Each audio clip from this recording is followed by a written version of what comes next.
जय श्री कृष्णा। आज हम लोग शुरू करते हैं आमुख। सर्वप्रथम मैंने भगवत गीता यथारूप इसी रूप में लिखी थी जिस रूप में अब यह प्रस्तुत की जा रही है। दुर्भाग्यवश जब पहली बार इसका प्रकाशन हुआ तो मूल पांडुलिपि को छोटा कर दिया गया, जिससे अधिकांश श्लोकों की व्याख्याएं छूट गई थी।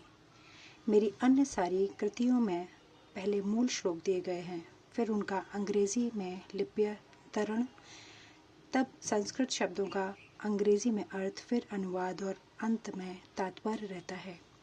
इससे कृति प्राणमिक तथा विद्वत्तापूर्ण बन जाती है और उसका अर्थ स्वतः स्पष्ट हो जाता है। अतः जब मुझे अपनी मूल पांडुलिपि को छोटा करना पड़ा तो मुझे कोई प्रसन्नता नहीं हुई, किंतु जब भगवत गीता यथारूप की मांग बढ़ी तब तमाम विद्वानों तथा भक्तों ने मुझसे अनुरोध किया कि इस कृति को इसके मूल रूप में प्रस्तुत करूं। अतएव ज्ञान की इस महान कृति को मेरी मूल पांडुलिपि का रूप प्रदान करने के लिए वर्तमान प्रयास किया गया है, जो पूर्ण परंपरागत व्याख्या से युक्त है, जिससे कि कृष्ण भावनामृत आंदोलन की अधिक प्रगतिशील एवं पुष्टि स्थापना की जा सके। हमारा कृष्ण भावनामृत आंदोलन मौलिक ऐतिहासिक दृष्टि से प्राणमिक, सहज तथा दिव्य है, क्योंकि यह भगवत गीता यथारूप पर आधारित है। यह संपूर्ण जगत में विशेषता नई पीढ़ी के बीच अति लोकप्रिय हो रहा है। यह प्राचीन पीढ़ी के बीच भी अधिक सुरुचि प्रदान करने वाला है। प्रौढ़ इसमें इतनी रुचि दिखा रहे हैं कि हमारे शिष्यों के पिता तथा पितामह हमारे संघ के आजीवन सदस्य बनकर हमारा उत्साहवर्धन कर रहे हैं। लॉस एंजलिस में अनेक माताएं तथा मेरे पिता मेरे पास यह कृतज्ञता व्यक्त करने आते हैं कि सारे विश्व में कृष्ण भावनामृत आंदोलन की अगुवाई कर रहा हूँ। उनमें से कुछ लोगों ने कहा कि अमेरिकी लोग बड़े ही भाग्यशाली हैं कि मेरी अमेरिका में कृष्ण भावनामृत आंदोलन का शुभारंभ किया है, किंतु इस आंदोलन के आदि प्रवर्तक को स्वयं भगवान कृष्ण हैं, क्योंकि यह आंदोलन बहुत काल पूर्व प्रवर्तित हो चुका था और परंपरा द्वारा यह मानव समाज में चलता जा रहा है। यदि इसकी किंचित मात्र श्रेय है तो वह मुझे नहीं, अपितु मेरे गुरु कृष्ण कृपा श्रीमूर्ति ओम विष्णुपाद परमहंस परिवार चकाराचार्य 108 श्रीमद भक्ति सिद्धांत सरस्वती गोस्वामी महाराज प्रभुपाद के कारण है। यदि इसका कुछ भी श्रेय मुझे है तो बस इतना ही है कि मैंने बिना किसी मिलावट के भगवत गीता को यथारूप में प्रस्तुत करने का प्रयास किया है। मैंने इस प्रस्तुतिकरण के पूर्व भगवत गीता के जितने भी अंग्रेजी संस्करण निकले हैं उनमें व्यक्तिगत महत्वाकांक्षा को व्यक्त करने के प्रयास दिखते हैं,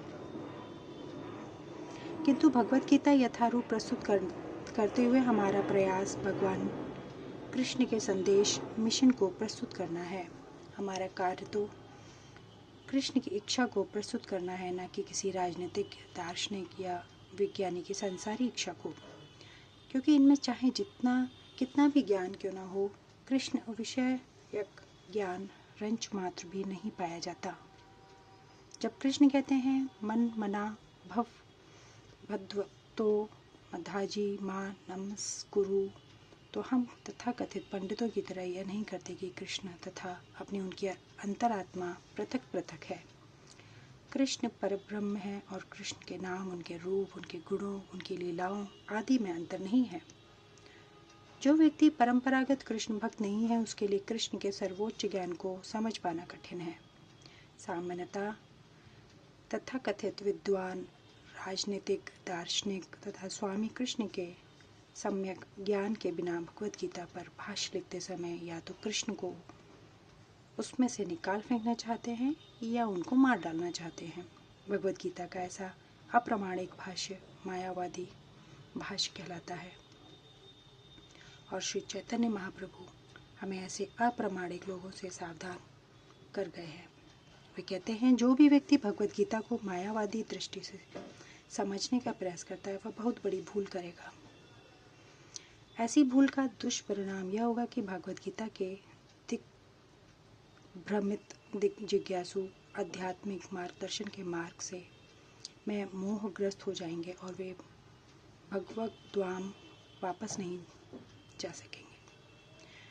भगवद गीता यथारूप को अपने को प्रस्तुत करने का एकमात्र उद्देश्य बुद्ध जिज्ञासाओं को उस उद्देश्य का मार्गदर्शन कराना है जिसके लिए कृष्ण इस धरा पर ब्रह्मा के एक दिन में एक बार अर्थात प्रत्येक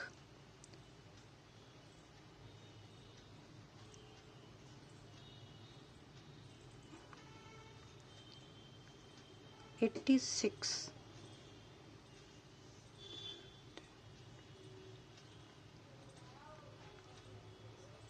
करोड़ यानी कि 86 करोड़ वर्ष बाद अवतार लेते हैं। भगवद गीता में इस उद्देश्य का उल्लेख करना है और हमें उसे उसी रूप में ग्रहण कर लेना चाहिए, अन्यथा भगवद गीता तथा उसके वक्ता भगवान कृष्ण को समझाने का कोई अर्थ नहीं है। भगवान कृष्ण ने सबसे पहले लाखों वर्ष पूर्व सूर्यदेव से भगवद गीता का प्रवचन किया था। हमें इस तथ्य को स्वीकार करना होगा और कृष्ण के प्रमाण की गलत व्याख्या किए बिना भगवद गीता के ऐतिहासिक महत्व को समझना होगा। कृष्ण की इच्छा का संदर्भ दिए बिना भगवद की व्याख्या करना महान अपराध है। इस अपराध से बचने के लिए कृष्ण को भगवान रूप में समझना होगा, जिस तरह से कृष्ण के प्रथम शिष्य अर्जुन ने उन्हें समझा था। भगवद गीता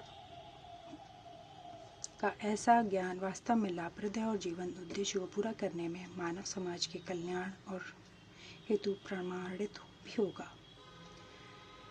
मानव समाज में कृष्ण भावनामृत आंदोलन अनिवार्य है क्योंकि यह जीवन की चरम सिद्धि प्रदान करने वाला है।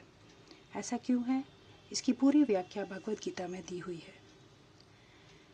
दुर्भाग्यवश संसारू झगड़ालू व्यक्तियों ने अपनी से आसुरी लालसाओं को अग्रसर करने तथा लोगों को जीवन के सिद्धांतों को ठीक से न समझ देने में भगवद गीता से लाभ उठाया है।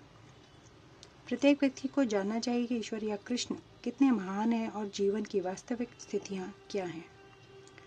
प्रत्येक व्यक्ति को यह जान लेना चाहिए कि जीव नित्य दास हैं और जब वह कृष्ण की सेवा नहीं करेगा तब तक वह जन्म मृत्यु के चक्र में पड़ा रहेगा। यहाँ तक कि मायावादी चिंतक को भी इसी चक्र में पड़ना होगा। यह ज्ञान एक महान विज्ञान और हर प्राणी को अपने हित के लिए इस ज्ञान को सुनना चाहिए। इस कलयुग में सामान्य जनता कृष्ण की बहिरंगा शक्ति द्वारा मोहित है और इसे यह भ्रांति है कि भौतिक सुविधाओं की प्रगति से हर व्यक्ति सुखी बन जाएगा। उससे इसका ज्ञान नहीं है। भौतिक का बहिरंगा प्रकृति अत्यंत प्रबल है क्योंकि हर प्राणी प्रकृति के कठोर नियमों द्वारा बुरी तरह से जकड़ा हुआ है। सौभाग्यवश जीवन भगवान का अंश रूप है।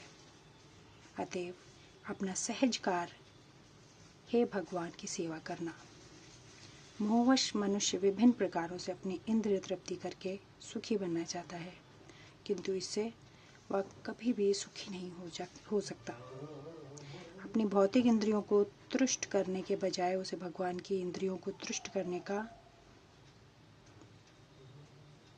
प्रयास करना चाहिए। यह जीवन की सर्वोच्च सिद्धि है। भगवान यही चाहते हैं और इसी की अपेक्षा रखते हैं। मनुष्य को भगवद गीता के इस केंद्र बिंदु को समझना होगा। हमारा कृष्ण भावनामृत आंदोलन पूरे विश्व को इसी केंद्र बिंदु की शिक्षा देता है। जो भी व्यक्ति भगवद गीता का अध्ययन करके लाभान्वित होना चाहता है वह हमारे कृष्ण भावनामृत आंदोलन में इस संबंध में सहायता प्राप्त कर सकता है। अतः हमें आशा है कि हम भगवद गीता यथारूप को जिस रूप में प्रस्तुत कर रहे हैं उससे मानव लाभ उठाएंगे और यदि एक भी व्यक्ति भगवत भक्त बन सके तो हम अपने प्रयास को सफल मानेंगे। AC भक्ति वेदांत स्वामी, सिडनी, ऑस्ट्रेलिया। ये मैं ये बुक पढ़ रही हूँ, उसी का है ये पाठ है। अब हम कल पढ़ेंगे भूमिका। Thank you. जय श्री कृष्णा।